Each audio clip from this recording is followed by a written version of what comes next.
നോമ്പുകാലം മാനസാന്തരത്തിനുള്ള സമയം, ഒപ്പം തിരുവചനത്തിന് ചെവി കൊടുക്കേണ്ട കാലവും. നോമ്പുകാലം മാനസാന്തരത്തിനുള്ള സമയമാണെന്ന് ഓർമ്മപ്പെടുത്തിക്കൊണ്ടും തിരുവചനത്തിന് ചെവി കൊടുത്തുകൊണ്ടും ആത്മാവിൻ്റെ പ്രചോദനങ്ങളെ സ്വീകരിച്ചുകൊണ്ടും ഈ സമയം ഫലപ്രദമായി വിനിയോഗിക്കണമെന്ന് ലയോ മാർപ്പാപ്പ 2026 നോമ്പ് സന്ദേശത്തിൽ പറഞ്ഞു.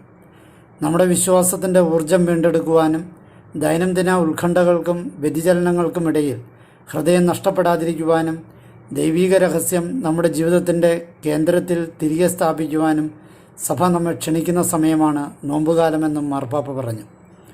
ശ്രവിക്കുക, ഉപവാസമനുഷ്ഠിക്കുക, കൂട്ടായ്മയിൽ ജീവിക്കുക എന്നിങ്ങനെയുള്ള നോമ്പുകാല ചൈതന്യങ്ങളെ പാപ്പ സന്ദേശത്തിൽ പ്രത്യേകം ചൂണ്ടിക്കാണിച്ചു. നോമ്പുകാലത്ത് തിരുവചനം വായിക്കുവാനും ശ്രവിക്കുവാനും മാർപ്പാപ്പ ഏവരെയും ക്ഷണിച്ചു.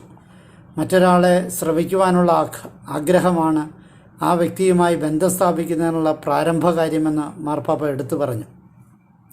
യാഥാർത്ഥ്യങ്ങളെ തിരിച്ചറിയുവാനും വ്യക്തിപരവും സാമൂഹികവുമായ ജീവിതത്തിൽ നമ്മെ കടന്നു പോകുന്ന നിരവധി ശബ്ദങ്ങളിൽ തിരുവെഴുത്തുകൾ ചൂണ്ടിക്കാണിക്കുന്ന സ്വരം തിരിച്ചറിയുവാൻ ഈ ശ്രവണം നമ്മെ സഹായിക്കുമെന്നും മാർപ്പാപ്പ പറഞ്ഞു. നോമ്പ് ശ്രവിക്കുവാനുള്ള സമയമാണെങ്കിൽ ദൈവവചനത്തെ സ്വാഗതം ചെയ്യാൻ നമ്മെ പ്രേരിപ്പിക്കുന്ന പ്രവർത്തനമാണ് ഉപവാസമെന്ന് മാർപ്പാപ്പ ഓർമ്മപ്പെടുത്തി. പുരാതനവും പകരം വയ്ക്കാനാവാത്തതുമായ ആത്മീയ വ്യായാമമാണ് ഇതെന്നും നമ്മുടെ ഉപജീവനത്തിന് അത്യന്താപേക്ഷിതമാണെന്ന് നാം കരുതുന്ന കാര്യങ്ങളെക്കുറിച്ച് കൂടുതൽ ബോധ്യമുള്ളവരാകാൻ ഇത് നമ്മെ സഹായിക്കുമെന്നും മാർപ്പാപ്പ സന്ദേശത്തിൽ കൂട്ടിച്ചേർത്തു.